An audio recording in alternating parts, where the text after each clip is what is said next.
Hello everyone and welcome to the official fan page of Shirley Lewis, and I am joined by the one and only, the fantastic Shirley herself. Hello everyone, it's been a long time. How are you doing, Shirley? I'm good, really good, yeah. So it's in April, it's been 2 years ago since we last sat down and had a chat. 2 years? Yes. Bloody. So obviously since that time a lot of things have happened. A lot of things. And obviously you've done a lot of the George Michael singers on tour, Christmas shows. But we're not going to talk about that because everyone can see that. Go over to conversations with the George Michael singers. This is about me. But Sam... Just before we start though, I just want to say I haven't been punched in the eye. I have two spots. Everyone understands this. One under there and one by my teardrop, which I can't squeeze. So anyway, it's life, right? So though while we were away with the George Michael singers, we did actually fit in a fan page day to Tesco, if you remember. We did. That's how I don't take you anywhere. Yeah, and then I had a day at the beach, which actually turned out to be a day at the gym. Oh, I remember that. I said to you, bring a towel, bring your shorts. And you just assumed we were going to the beach. I never actually said that. No, you didn't, but I just presumed we were going to get such a That's lovely... down to you. And we went to Tesco afterwards, so it ended up okay. Exactly. Yeah, so apart from doing the George Michael singers, you've had a lot else going on with the Linda Lewis band. It's my heart project, the Linda Lewis band. Oh, look, I just happened to have a little picture of her here. Oh. This is one of my favourite pictures of Linda. And every time we have a drink, but can you see that? The light's kind of shining in it. Anyway, it's a really great picture of her, and she's got a drink in her hand. So when the sisters, when we're together, we always have the picture so that she's with us. Yeah, sweet. So how did the Linda Lewis band project start off? Well, we started talking about it when we did Linda's plaque. So you didn't come to that, did you? No, I didn't know. No, so Linda has a plaque in Chiswick where she wrote the album Lark, which was like one of a quintessential album for her. And it was where she kind of had some really happy times with her husband Jim Cregan. So we were thinking, like, where could we have the plaque? Should we have it where we were born, which was in East London, Bridgeland Road? But then we thought that it's likely that those flats at some point would be torn down. So it didn't make any sense. The place is Arlington Park Mansions, if you want to go and have a look. And it's opposite a really beautiful park, so you can kind of make a day of it, which we do too, have picnics and then, we can look at the plaque. So it's Arlington Park Mansions in Chiswick, and it's a listed building, so... It's not going nowhere. It's never going anywhere. So that was the reason we chose that. And then we just wanted to keep Linda's, legacy going. She's a very, I think, underexposed artist. I agree. Yeah, I don't think that she was really she didn't really fully get to her potential. I don't think. And I think it's partly because the way she started, her music was so... it was so authentic, and she was writing everything, and she was kind of happy doing that. And then she had a hit record, and then things changed because then a record company wants you to continue making hits. So then she was somewhat pushed into a genre she wasn't completely happy in. All right. But it did bring, 3 or 4 more hits. So, it was good in that way. Yeah. But I think she kind of she was a little lost, and she wanted to find her way back to the music that she loved. And I just think Linda never got enough accolades, enough awards. And then we were like looking through her notes that she'd written in her book, and she was writing a book before she passed away as well, which hopefully we'll finish that as well. But she'd said like she wanted to win a Grammy and stuff like that. So we were like, how can we kind of maybe we can make this happen by putting more music out. Putting more music out and putting together compilations of maybe songs that are lesser known of hers. The songs we do in our show, actually I'll come back to that, I've skipped a beat. So we were thinking, well, how best we do this? So one, we can put out a record, which yes, you can, but there's so much out at the moment, Yeah. and there's so many records coming out. They're like daily. Like we used to get records once, Yeah. you know, once a month or something, and something new, big. But now, I mean, there's so much on the internet, and it's hard to make a splash. So we thought, well, maybe better that we have a band where we can play live to a new audience and tell Linda's story and our story, obviously, as well. And then from that, then release an album, because it's more current. Yeah.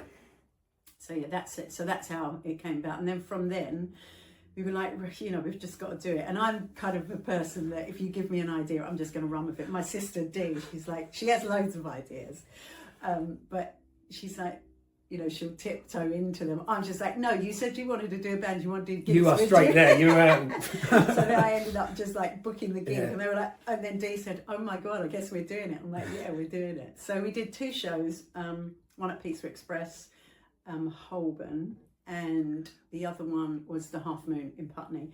And we're going to be back at the Half Moon in Putney April 19th. So obviously the 2 shows were sold out, and they were in the space of 3 days, which was incredible. And they're fantastic shows. I know. How did you go about, like, Linda's got such a back catalogue. Yeah. How did you go about? Yeah, so, well, what we tried to do was go from like the beginning and just concentrate on the first 2 albums, because she had, like, you know, she's got so many songs. Yeah. And we also wanted my sister Pat involved as well, Pat she's not a singer, so but she's got great stories, because obviously her and Linda are you know, really close in age. I think it's like a year, 18 months between them, so they were together all the time.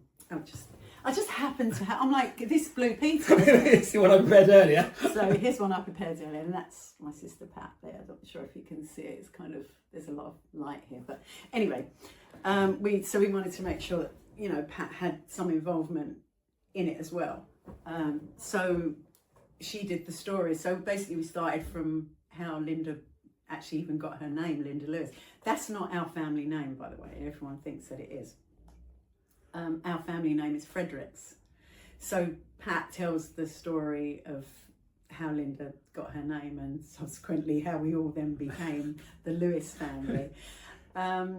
So yeah, we thought, let's start at the beginning, tell people where Linda's from, you know, how she got her first break, what her first album was about, and then we basically start the show from the first album, which is Say No More, and then we carry on. I mean, she has so many songs, so we couldn't, you know, I mean, in a set you'd have maybe 19 songs. So, or more. Yeah, so you could, you know, we had to kind of cut it off. But it's great because the band, it's me, Dee, my younger sister, my younger brother Paul, my older brother Keith playing guitar. As I say, Pat was doing the stories.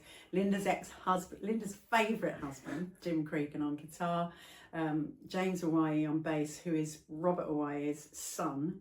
Or if anybody well, loads of people know that he played with George Michael. So, but I knew him when I was a kid, when he used to play with Linda.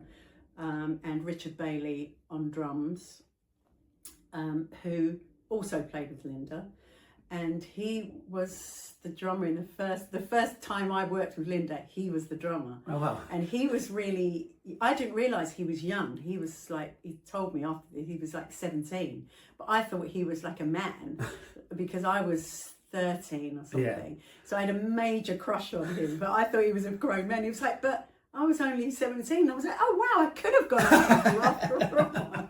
And he laughs. And when we do the intros to the band, I always tell that story, which really embarrasses him, but I'll continue doing it.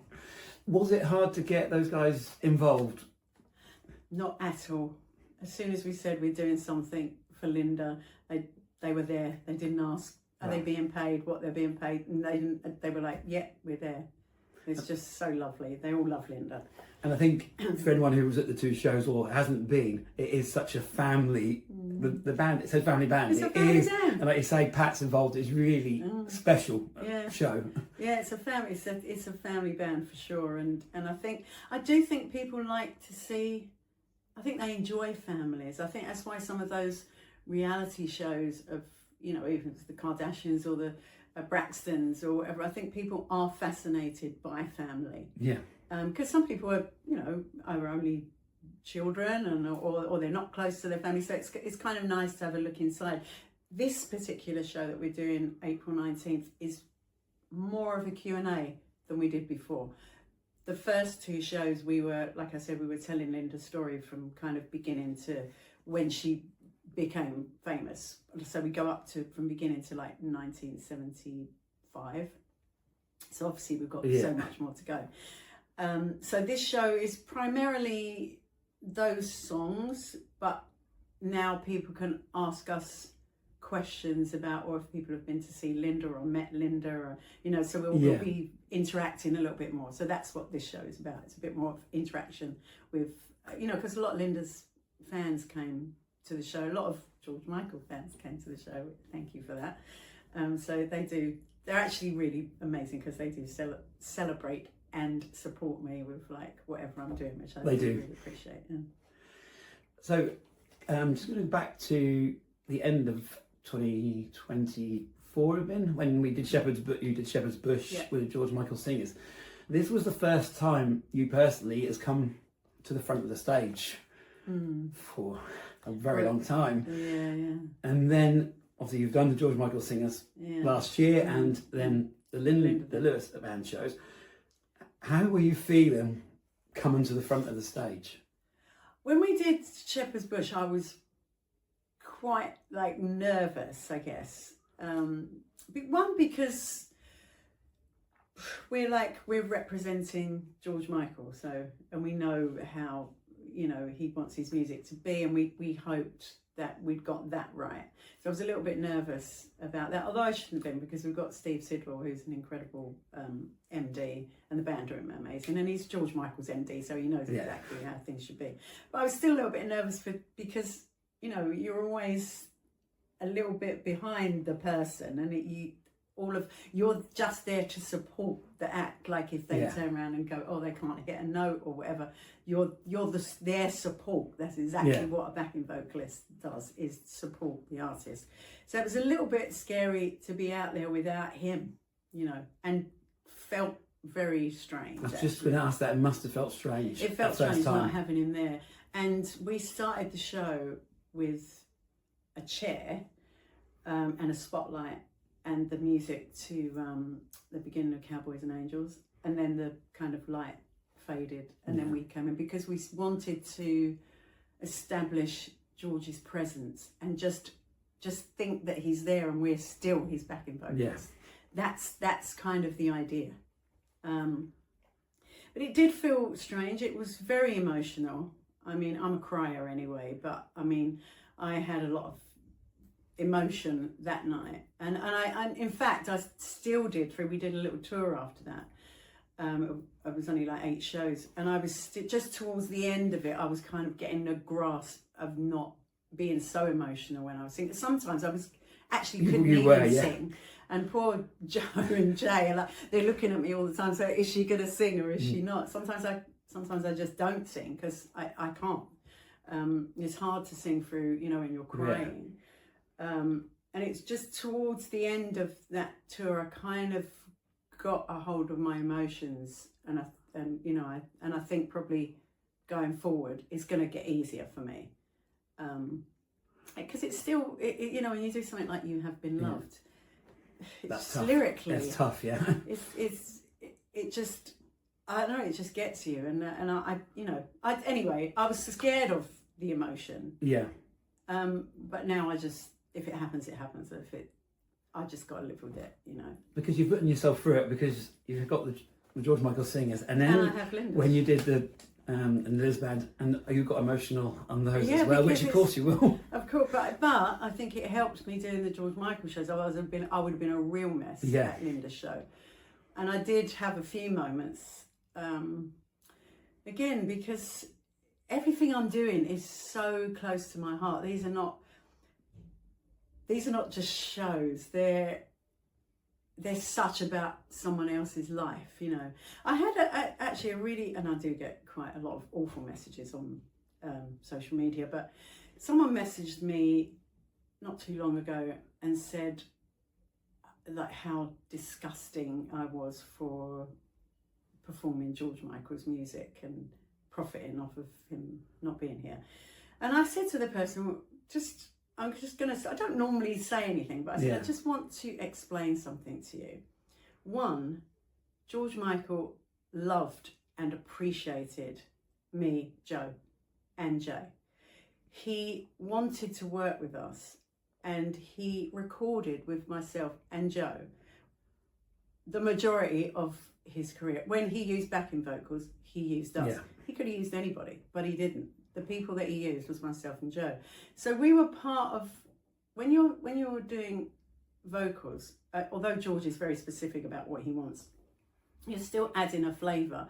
He's telling you what he wants, and you're giving him what he wants. Like every time you're giving it. I've never once done a session with George and then gone away and then he's asked me to come back and repair it. It's like I've always given him what he wanted. Yeah. And I was just trying to say, it is part of my story to tell. So you can't tell me that I shouldn't be singing these songs because I was part of the recording. Yeah. So, I really wanted to explain to them, and obviously you can't, you're typing, so it's, and then you're going back and forward, and then he was just an arsehole, and I was like, do you know what, I'm done, I've said what I need to say. If you don't understand this, I don't need to be having this conversation with you. But yeah, they're look, when you do a show, of course we get financial remuneration. Is that the right word? I can never say that. I could have just said paid. You could have done, really. I don't know why, but it costs us money to put on a show. So this is what, people don't work for free. We have to, we have a band, or we have crew, we have to pay for the venue, we have to pay for ushers, we have to pay for tickets in. It's not as easy as that. It's just to go out with nothing, So anyway, I think the people that come to see us and enjoy our show understand all of that, and the rest of the people, it doesn't matter. Yeah, the majority understand, and they know you. Of course, they're these keyboard warriors who hide behind a hidden profile and just like to jump on and make, and it's not worth it at the time. It is what it is, and that will always be there. Yeah. But our intentions are, we're doing it for the right reasons, and I feel that George would be very happy for us. That George was always concerned about looking after us and making sure we were okay and we were working. And when he got ill and he had to cancel shows, he was so concerned about his crew, his band, that he paid everyone for an Australian tour that we never did. That's because incredible. He was like, I can't cancel this, people have got families. So he was always so concerned about other people. So he wouldn't be concerned that he'd be happy that we can do this. And I think he'd be proud that we're doing the songs the way he wants them done. I was going to say, that is the one thing the three of you do. You take everything about George into consideration for anything you do, is how he would have wanted it, or how even if we do things, sometimes we do things without the full band, sometimes we're doing acoustic things, sometimes we do have obviously the band have played, but we have that recorded. So just if sometimes it's a smaller setup and we can't use the band. So, but everything musically is still, is still great. It's not like karaoke versions. They're versions. So talking about that, when we were at the show just before Christmas at Shoreditch, when you finished, a gentleman come up and said, I thought you were going to sing Realistic. Oh my God, that was so funny. I was like, what? Realistic? Why would I be singing my songs? So that was the last time we spoke, was when Passion was then getting re-released on streaming. Yeah. And... Oh, was that the last time we did the... Yes, that was then coming out. When we did April. Yes, we did the Zoom call. Yeah. And obviously, Faith has just been re-released, which obviously you're on. But you tell the story about what your feelings about the album and to Faith. Well, I think I've said this story. I don't think I say it in depth on the show, but that whole thing about Faith is, like, obviously it was the first album that I ever recorded with George, so that's really in itself is really special. But he went on tour, obviously promoting Faith, And, you know, he obviously asked me to go and whatever, and I was like, really wanted to go. But I just signed a deal with A&M, which was to do that album. That was, yeah. So Passion. So I've got a love-hate relationship with that album, because it prevented me from going on the Faith tour with George. And the times he'd called me and I'd be like, I'm really trying to get out of it, I'm trying to, and then in the end he said, look, like, I really have got to make a decision, like, can you come, or, you know, and I was like, I'm really sorry, I can't, they won't let me go. And he went, you know what, go and give it your shot. It's short, you know, you've got this might be your time, so go and give it your shot. And I was like, oh my God, like, thank you. And I hung up and I thought, I'll probably never hear from George again. I just thought that was it, and I was so disappointed. I was so jealous about not being on the tour, and obviously he had to get, you know, another singer, and he got a great singer, a lady called Lynn Mabry, who was, I think, a friend of Dion Estes. Oh. So anyway, she ended up doing that tour, and then I remember when the tour had finished and he came back, and I heard that he was doing Listen Without Prejudice. I was thinking, no, he's never going to ask me to sing. And then, you know, then I got a call and he said, hey, we're back, you know, I've been writing stuff. And I was like, I had the tour go, it was like amazing, and, you know, missed you. And I was like, oh. And he said, can you come in? I've got an idea for a song. It's not quite, you know, I don't know, we might not even record tonight, but do you want to come in? And I was like, I can, but I've got Carly and I haven't got a sitter. And he said, oh, you know, just bring her along. And I was like, oh, okay. So, you know, packed up all our stuff and went to the studio, and that's when he was writing Father Figure. I love that story. No, I mean, didn't even cross my mind, to be honest with you. Like, and people say, oh, it's, you know, because it says greet me with the eyes of a child. And I'm like, oh, I don't know, maybe Carly. So anyway, I'm going to go with the fact that Carly was a little bit of an inspiration. Yeah. So when we spoke about the album before, because I love the album, but then I do get the regret or not the chance to have gone on that tour. I know. So the album to me is, and do you know what? I've really, to be honest with you, never really wanted to be like the lead singer. That's why I'm quite happy doing what we're doing, because it's the three of us and you're always in a little huddle, like, you know, a group. Yeah. You kind of want to be part of it. Funny thing is, I think George liked being part of a group.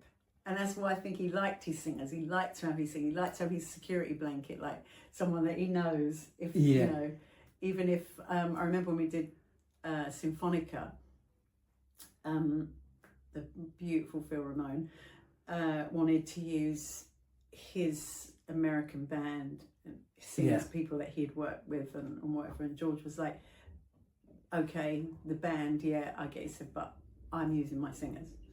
And Phil was like, but, and he's like, no, I'm using my singers. Yeah. But I think that then, George was just, I don't know, he didn't really necessarily even need singers on that tour, to be honest with you. Because it was very, I mean, we hardly did anything. We were sitting down half the time, just listening to the set, which was amazing. But I don't think he really needed singers on that tour, but I think he wanted us for, like, we're his band. Yeah. You know, so I think he liked that. And that was the first time he brought us down the front, and we did This Little Light of Mine, and basically what we did in the dressing room. We ended up doing it. And I think that was a time when I think people got to know the GM singers. Yeah. That's how we kind of got that name. People just say, oh, the GM singers did this, the GM singers. So that's how that came about. But he always involved all of you, because I remember speaking to you before, when you see the end of a show, he names all of you. He thanks everybody. Yeah, even if he does forget people's names. Yeah. He has a prompter. He couldn't say Lincoln Jean-Marie, which was really funny. He used to get it wrong all the time. It'd literally make us laugh. But it was, he really did feature us. And I think that, that was, I think we started to connect with George's audience. And then obviously people recognised us from being, you know, you were always behind his shoulder. I know, like looming. Oh, there she is again, like, you know, like behind him all the time. But, you know, it was a good place to be. Yeah, but like you were talking about needing people around him, just last year, I remember we were watching the video of George's first performance, which you were on when he came as a solo artist, and then he brought Andrew on to do a song, which that was. Was it AIDS Bennett? I can't remember which. Was it show. Net? No, it wasn't Net Aid. No, it was one of the shows, but it's his first one that he came back as a solo artist. Yeah. And I said to you, he's left Wham, and not many solo artists would then bring on. And it's just how it it's is. just amazing that, Yeah, his I first love- show back, and he brought I Andrew love on. that though. We did. Dion sang 1, 2, 3 with him, Yeah. and I loved it. And it's really dark though. Actually. Yeah. If you've ever looked at that, well, you obviously have looked at it, but I would love to see like a clearer version, because there's one point where it's George is standing next to him, we're kind of doing backup but together because Dion was singing the lead, but it was great. And that's the thing, like he only ever used it was just me. He never used loads of singers. I was going to say that first performance. I think there's like 4 of you all together on stage, or 5. There was I the think drummer. there was keys, guitar, drums, bass. Yeah, it was a small band. Yeah. And Dion was singing Yeah. as well. So me and Dion were doing like most of the backing vocals. But it was amazing. Like I was like, oh well, I'm clearly like he liked to use me. Yeah. We got on really well, and I think, like I said, I think I always understood what he wanted. So Yeah. it wasn't hard for him to communicate what he wanted to do. And I think sometimes that happens. Actually, you're very like that. I say to you, explain something to you, like on a text, which is all over the place, and then I go, oh, did that make sense? And you go, oh yeah, no, totally. You sort of get me. So, and I think. Yeah, you get that with people sometimes. He felt that. I think that was it was a shorthand. That's what it is. He didn't have to explain loads to me, and I think that was. And that helps. That was quite comforting, I guess. And it speeds up the process rather than have to get done over something. You just get it done. Done. I mean, he didn't have that. He's quite tight with his friends. Yeah.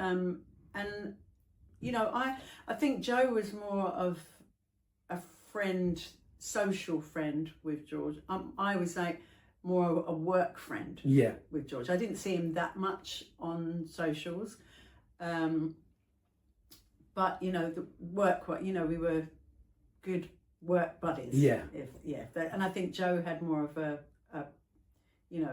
friendship with him outside of the recording, because she came in a bit later, and obviously there were no tours from the albums that she had worked on with him.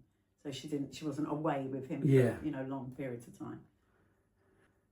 Okay, so I've got one last question. Well, actually, question is quite. So, with my long ass answers. So 40 years ago, right now, the number 1 was "When the Going Gets Tough" by Billy Ocean. Yes. Are you kidding? No. So It's a lot. I've got a lot of firsts. Isn't the Wham final? that's as well this year. There's a lot coming up which you'll cover in the fan page. Different things coming 40 up. years, I just need to say, I was only 8 when all of this started. So if you're trying to work out how old I am. So what do you remember recording "When the Going Gets Tough"? Yeah, we worked. It was a place in Willesden.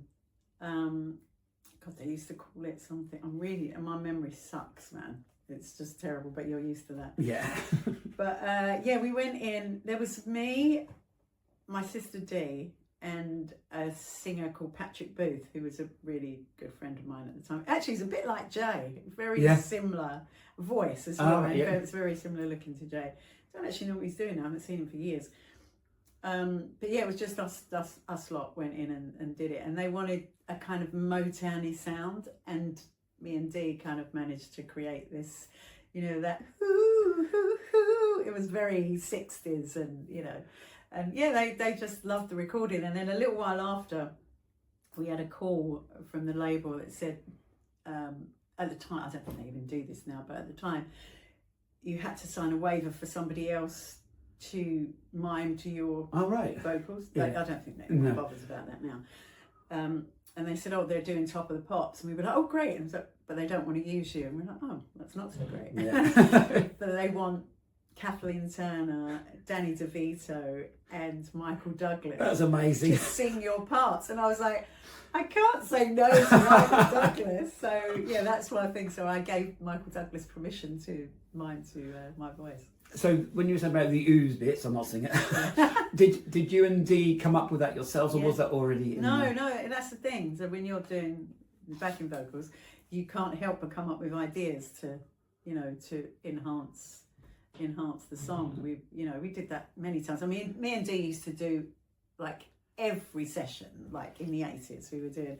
I remember we did a song called Breakout with a band called Swing Out Sister, they're really great friends of ours. And that song again was, don't stop to ask. It was very kind of 60s creamy. But that's something that we came up with. And that's another one that's got its anniversary this year. No way. I'd have to double check, but I'm pretty sure. What, 40 years I'm sure that album is 40 years probably this year. Would be. Because it was around that same era, wasn't it? Will be. Yeah, it probably would be the same time. I'll have to double check on that. So oh my Lord. So 40 years ago was a really amazing time for me as far as what I was doing work-wise, because I'm on so many like classic songs that just last and last and What are you going to think? It was 86, so you were probably doing PWL at the same time? Yeah. So that is just like... Yeah, right. So all of that Europe. Stuff, yeah. I mean, we were working literally, like, it was like having a full-time job, 9 to 5. We were working like every day on so many songs. I'm so grateful for that, because I mean, I don't think I'm sure there are still loads of sessions around, but I mean, I don't get asked to do any sessions. Yeah. Not anymore. So I just want to then, on When the Going Gets Tough, fast forward now to New Year's Eve, 25 and 26, the New Year's Eve. You were with Ronan Keating and Joe, and what song came up that you were singing that Boyzone covered? When the Going Gets Tough. And I was there, and I was thinking, this is going to be the 40 years that you... But we also did Faith. And the Faith as well, yeah. It was just...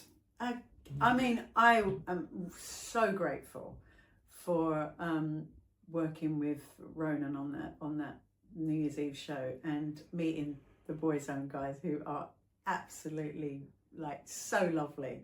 And it was like, because I had a massive crush on Shane when I was like, I was going to say when I was a kid. I've never been a kid.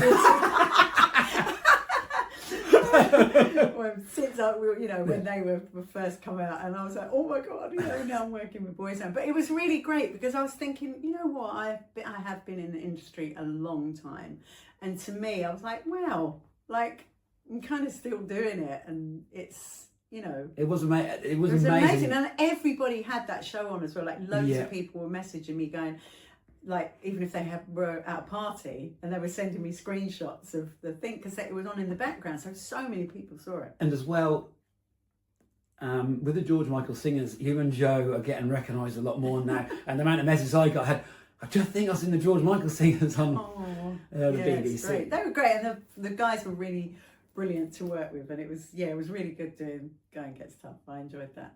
I really enjoyed it. So what are your wishes for this year?